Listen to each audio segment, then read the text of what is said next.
welcome to this episode of Conversation with a Chef. I'm Jo Ritchie and I love sharing with you the conversations I get to have with talented and passionate chefs. It's the backstory, if you will, to the food they're putting up. I begin today by acknowledging the Wurundjeri people of the Kulin Nation, traditional custodians of the lands and airwaves where this conversation took place, land which was never ceded, land where communities came together to eat seasonally, locally and without exhausting resources. I pay my respects to their elders past and present and to any First Nations people listening today.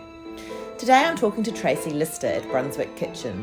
Tracey is a Melbourne-born chef with more than 30 years of experience in the hospitality industry, both in Australia and Vietnam. She's also the author of 4 cookbooks: KOTO, A Culinary Journey Through Vietnam, Vietnamese Street Food, Real Vietnamese Cooking, and Made in Vietnam. And she's the owner of Brunswick Kitchen Cookery School. When I went in to talk with Tracey, she was preparing for that evening's vegan cooking class. Tracey always loved working in restaurants, seeing the cool room full of produce and ready to go, the thrill of service and happy diners. But later in her career, she found new joy in teaching, sharing her knowledge and love of cooking with others. As well as teaching Vietnamese, Persian and South-east Asian cooking herself, Tracey also invites other chefs such as Almay, Jordaan and Daniel Wilson to come in, and she shares her own love of her second home, Vietnam, by leading biannual Northern Vietnam food and fabric tours with Future Traditions owner Cynthia Mann, an artisanal Vietnamese brand celebrating traditional ethnic minority crafts. The tour takes participants on an 8-day journey through northern Vietnam where they share insights into the region's culinary and textile traditions. It was such a pleasure to talk with Tracey and I can't wait to go back to Brunswick Kitchen for a Food from Hanoi cooking class.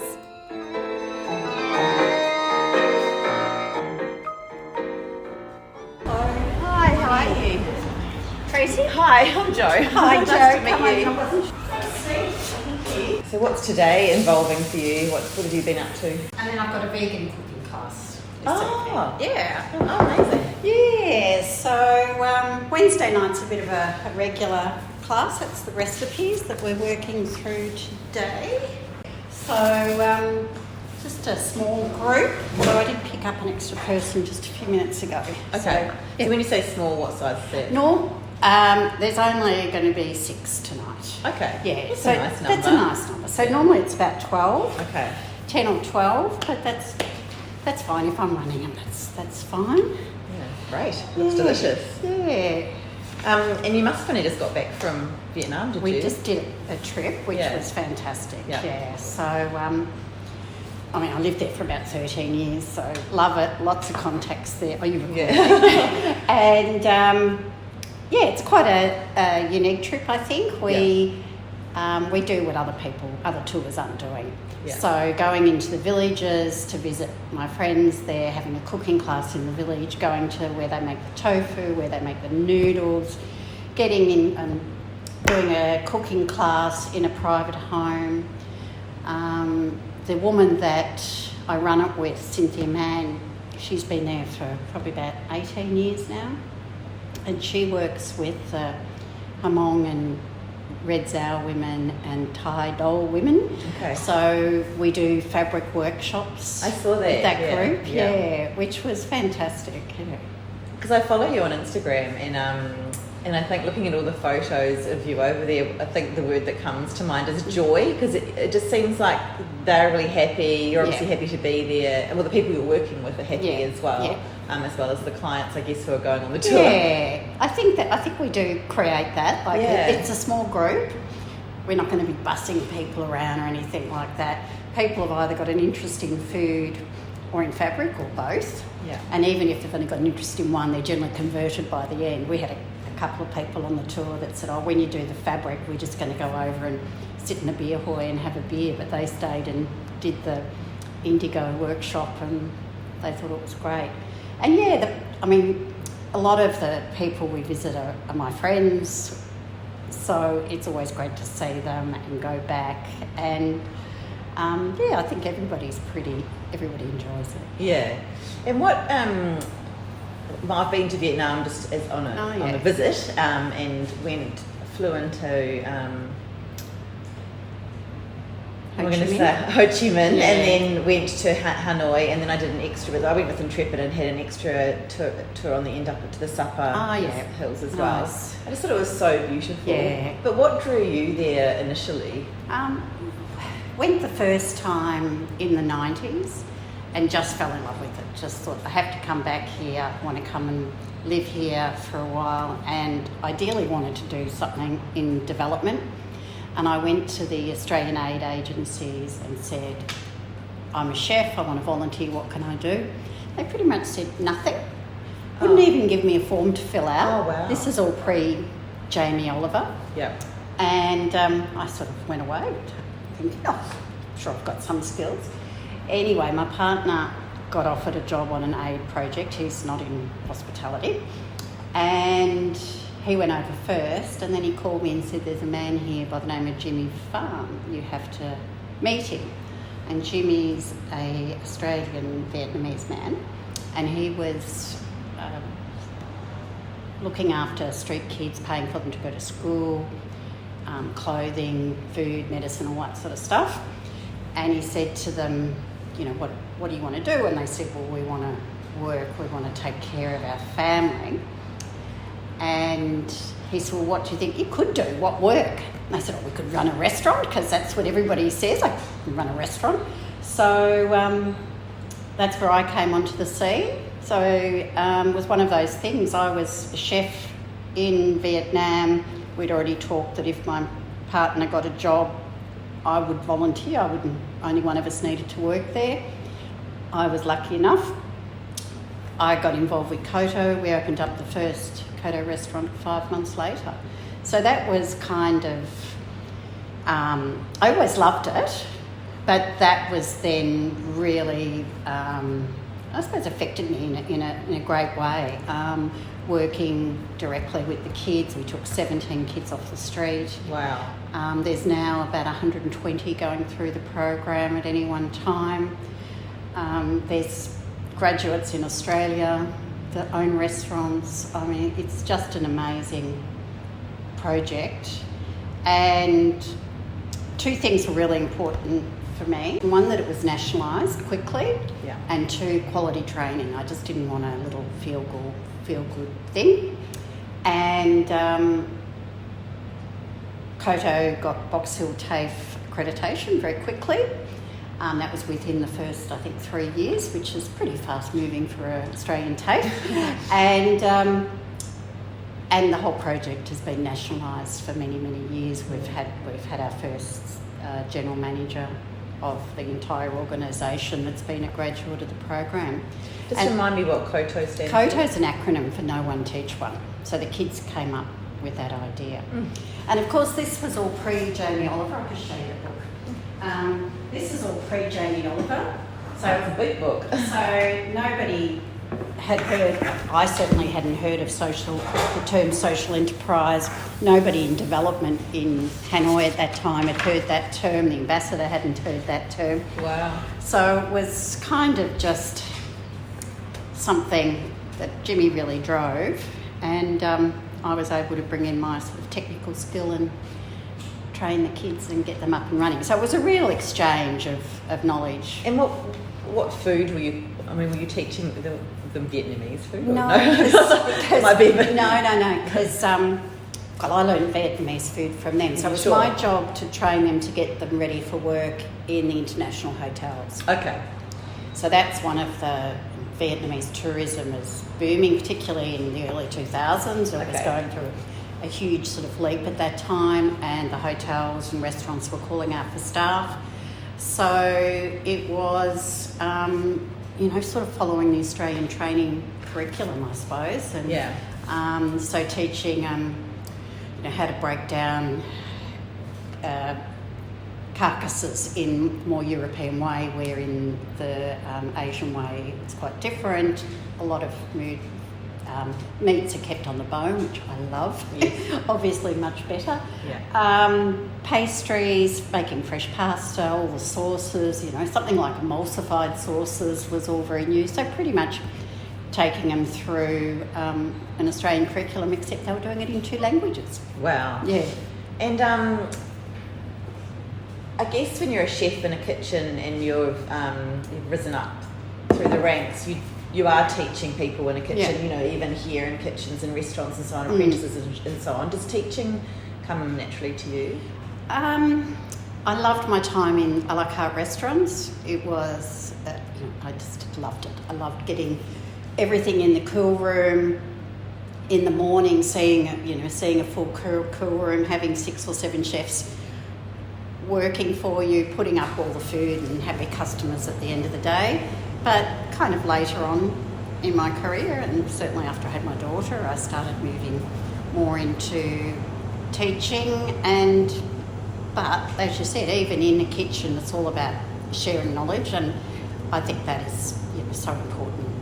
I'm not one of those chefs that like to keep secrets and all that sort of stuff. I really believe in sharing, and like I said, I learned a lot from my Vietnamese friends, but it's been reciprocal. I mean, my number 2 now has her own cooking school in Hanoi and doing really well. So yeah. Because it's not always a given, just because you know how to do something that you can teach it.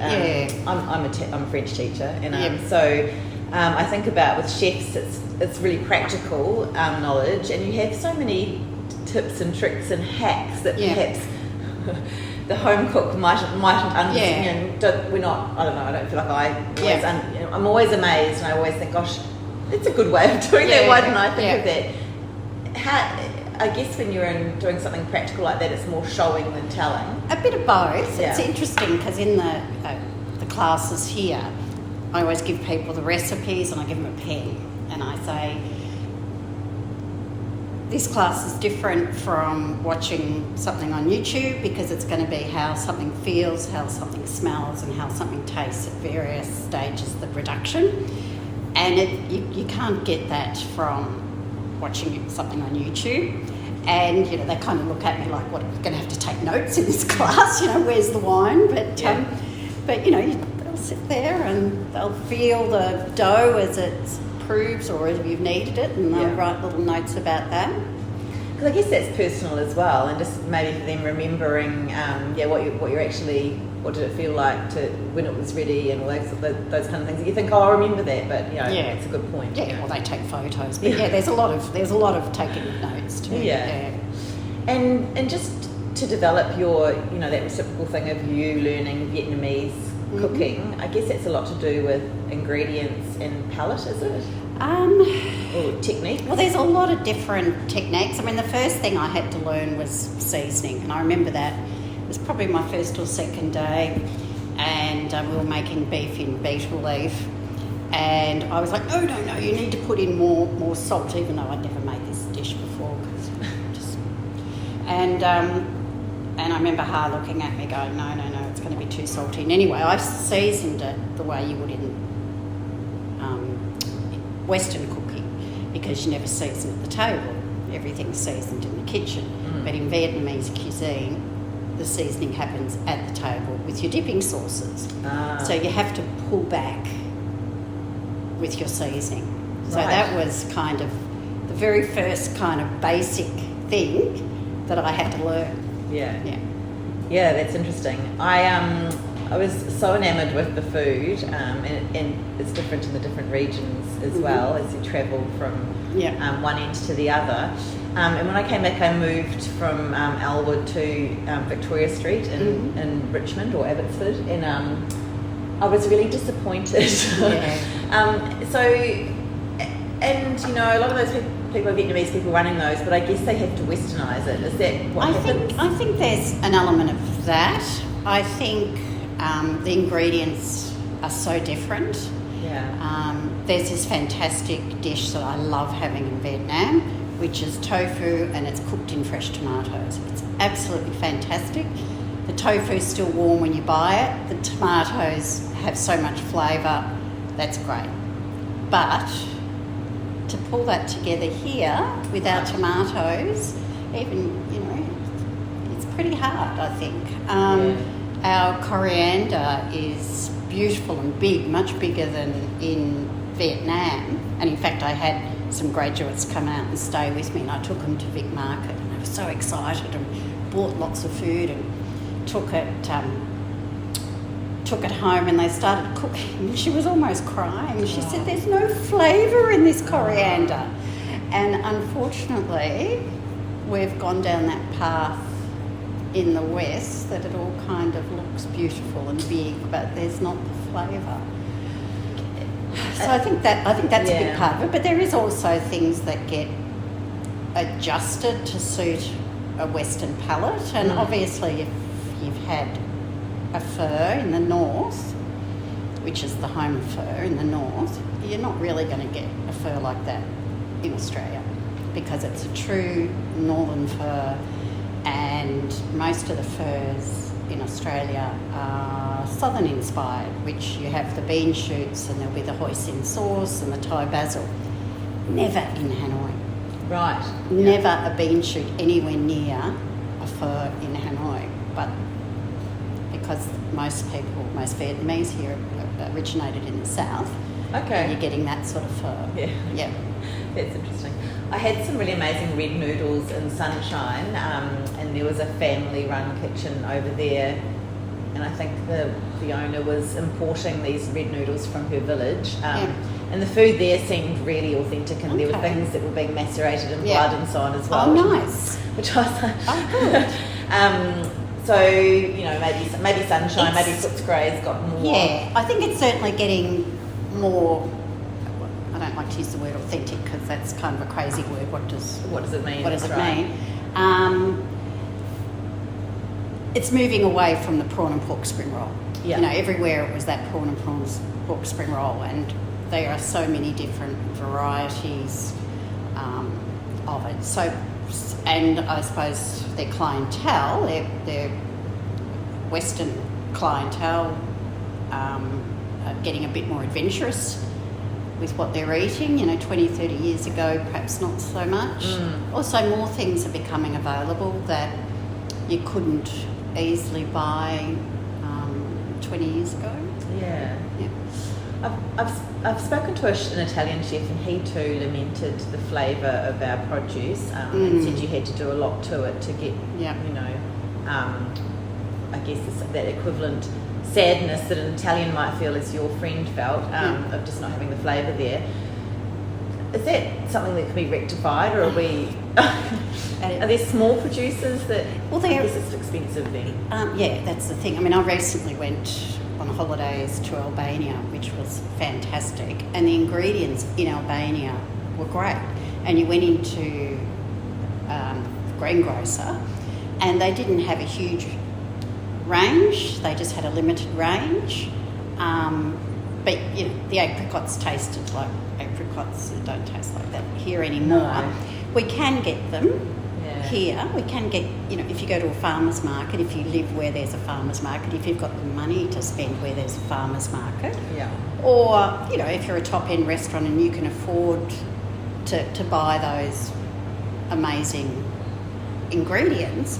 But for the average punter who's trying to put a meal on their table that wants to just go to the local greengrocer, let's not hope not the supermarkets, it's not going to be that great. Doesn't seem any real will to turn that around, I must say. No, it's sad when food can be such a source of pleasure and so on that we're sort of settling for that. But maybe it's just all become functional, for a lot of people. Maybe it's just something that has to be done. And well, I was in Amsterdam until just quite I was in Europe for 6 weeks, and part of that was Amsterdam. I just got back last Saturday from the last part of my trip, and I went to the Maritime Museum in Amsterdam, and they had a whole thing on food. I guess because a lot of it's Rotterdam is a really large port, and so I had no idea that the Netherlands actually produce a lot of produce, but it gets exported to other countries. European countries, or? Well, European countries, but then they import from Kenya. So they, because the labour's much cheaper. So all this basil being grown in hothouses and things being grown in hothouses in Kenya. It's kind of under crazy, artificial conditions, really. Yeah. And then a part of that whole exhibit was also about how, you know, the way we're going, because we're really leaching the soil and so on, we're going to end up just, you know, eating lab-produced things, and it's devastating to think. Yeah, I know. I grow a lot in my backyard. Yeah. But, it's quite sad, and even in, look, I also went to Germany, and Germany's got a huge population, but we can still go down to the local greengrocer in a city or in a smaller village and get good quality berries or whatever's in that season, white asparagus or whatever. We've got a huge population, and they're still managing to produce that amount of food for the country.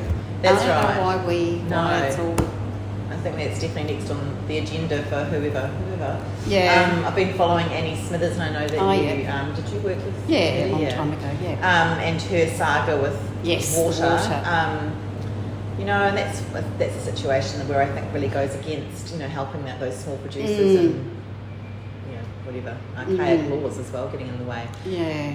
But just to go back to you, where did it all start for you? Did you always know that you wanted to be a chef? Oh, no, not really. That's going way back. You know the writer Nigel Slater? You've probably read his stuff, and you've read his book Toast. When I read that was like my upbringing. That was my exposure to food. I had I didn't have a family that went out for dinner. I think the first time I went out for dinner I was probably 18, and it was on the Hume Highway. It was kind of, we didn't do that.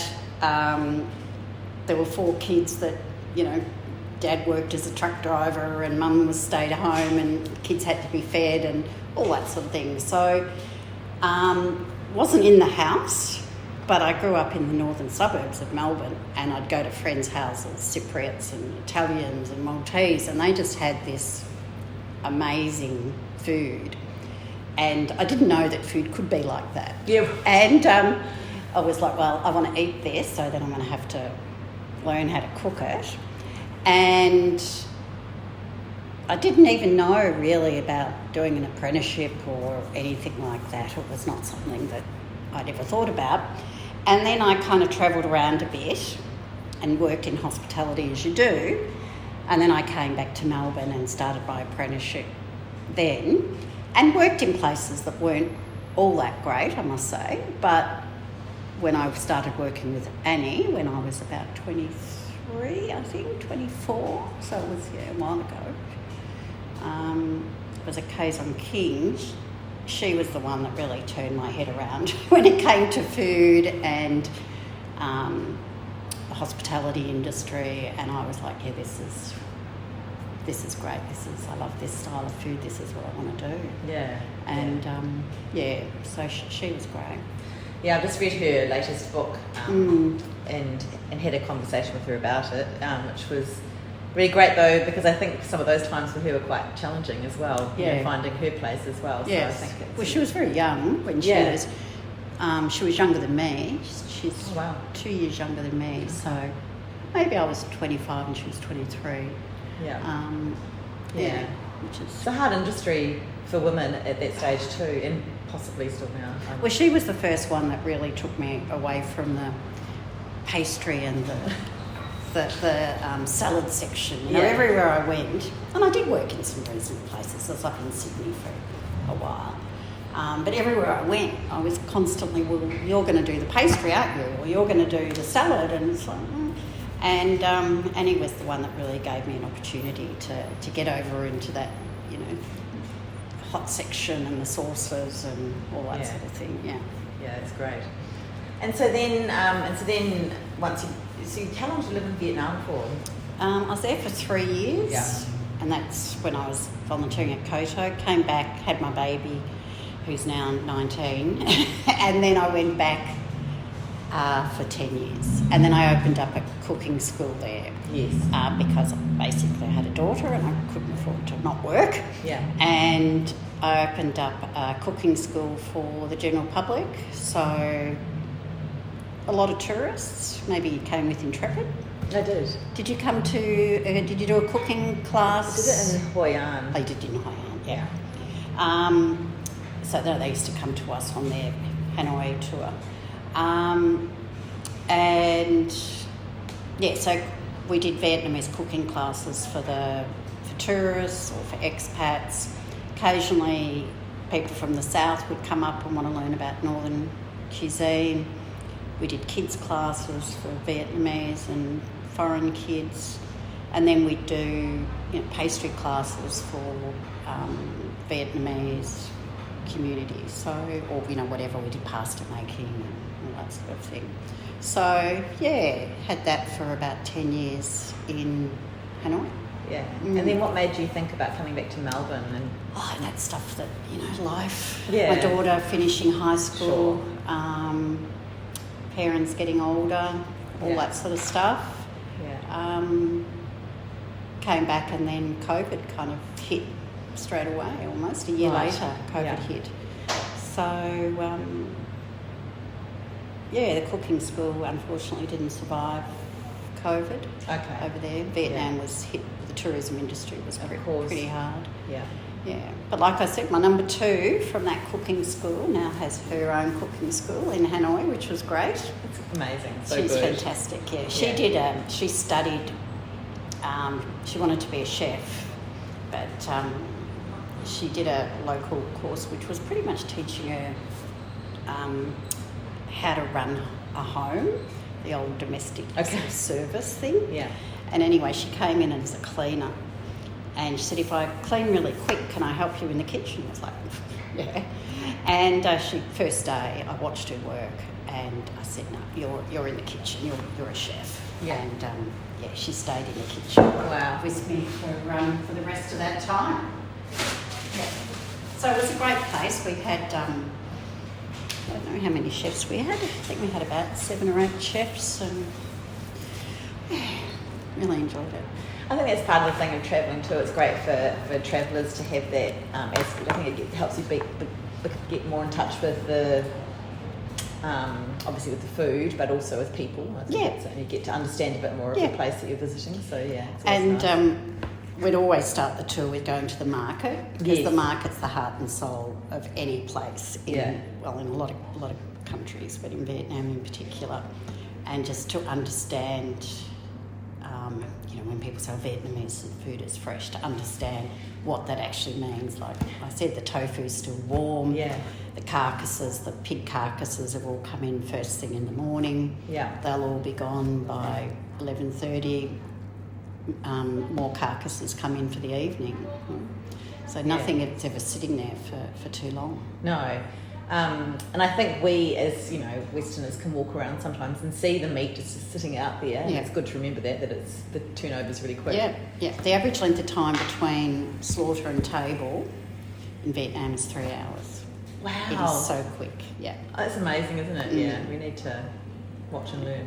Yeah. When I was in Hoi An, it actually was raining so much that it flooded, and when we did the cooking class, we were walking around calf deep in water at the market. Yeah. And I was a bit nervous about that, but the food was delicious. I wasn't sick. That's good. Did you do it at the market garden where you go up the stairs? Yes. Yeah. Madam V. Yeah. Yeah, that's right. Yeah.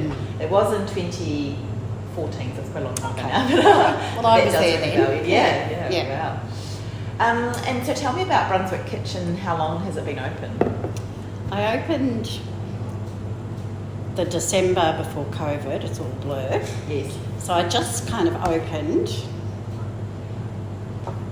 I think I did a couple of classes, and then I closed for January. And then I opened again in February, and then I closed in March. Yeah. I survived COVID by doing take-home meals, like everybody did, which was great. I mean, it got me through it without owing anybody money or anything like that. I connected with the community again, having been away for so long. It was quite good to have that experience with the locals and what they're looking for and how things have changed. I mean, I only live down the road.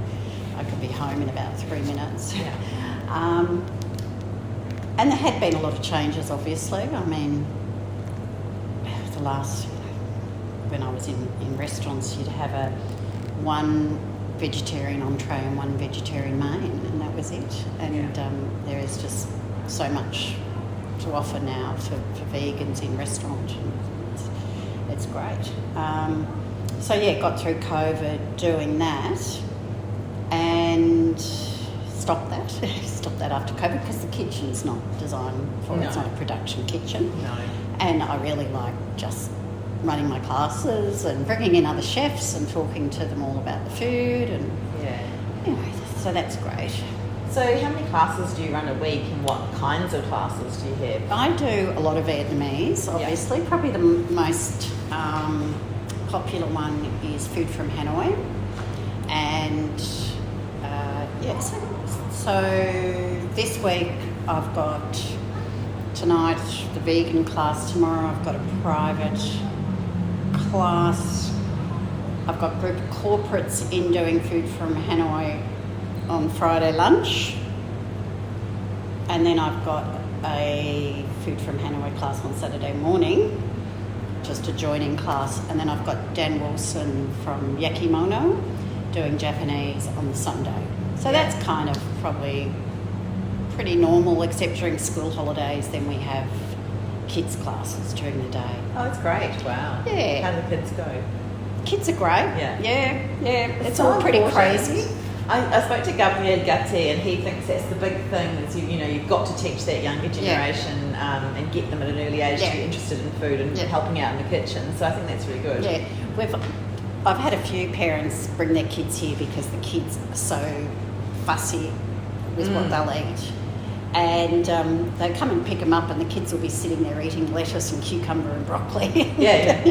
And parents are like, no, they'd never eat it at home. I mean, there's that peer pressure as well, but they've also had control over it because they've made it. Yeah. And I always say you don't have to eat it, but you should try it. Yeah. And, if other kids are eating it, then they'll kind of eat. But we have about 6 or 7 different kids' classes. That's great. That we do. Yeah. So what's the best way for people to find out about the classes? Probably through the website is best. You can book directly through the website. We've got, like I said, we've got Dan Wilson doing classes. I've got Almay Jordaan from... Oh, I love she's Almay. great. I've spoken to Daniel as well. Oh, yeah. She does classes. Louisa from Very Good Falafel has just started doing classes. Pia Gava does pasta. And then, I do my Vietnamese. I do Persian classes, very popular that I do. I do a number of different South-east Asian classes. I do one from Cambodia to Laos. Yeah. So I take a dish from every country and we do that. Yeah, but you book through the website or on Instagram you can see what the classes are coming up. Yeah, I love the sound of that, and I like that you're getting in other chefs. It makes it feel like it's a real, like Brunswick Kitchen's a good name for it in that sense because it feels like it's a real community-based idea. Yeah, so, it is that, and it is a bit of a community hub, I think. It became like that a bit during COVID as well. Like a lot of people calling in here for their take-home meals that hadn't spoken to anybody all day, and would sort of loiter out the front for a bit and we'd talk out there. But it is a good exchange of, and when people, I'm not about right angles and you've got to do something that way, and we get people in and they want to tell their food stories, and that's important. Give them space, and it's great, and they've got a lot of knowledge about obviously about their own food history, and it is. It's good. Yeah. So with all that in mind, because you've had quite a long career in food and with different stages, what would your advice be to a young person getting into the industry?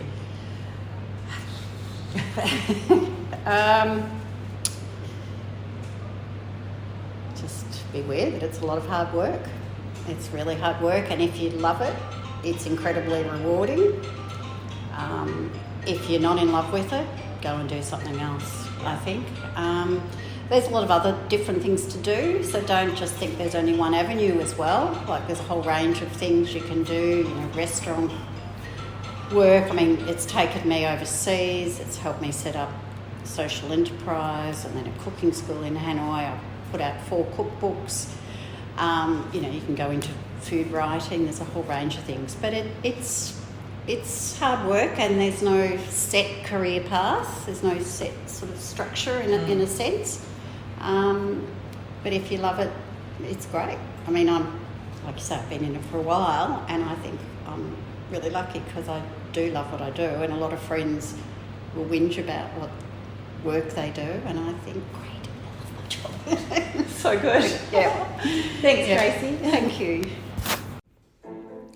Thank you so much for listening to this episode of Conversation with a Chef with Tracey Lister at Brunswick Kitchen. You can find out more information on the cooking classes on Instagram at Brunswick Kitchen, all one word, or on their website at www.brunswickkitchen.com.au. If you'd like to hear more stories from other chefs, I'm on Instagram at Conversation with a Chef.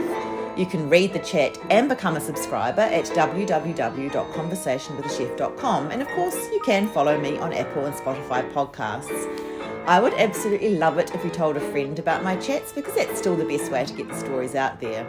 Once again, thanks so much for listening. Have a great day and bon appétit.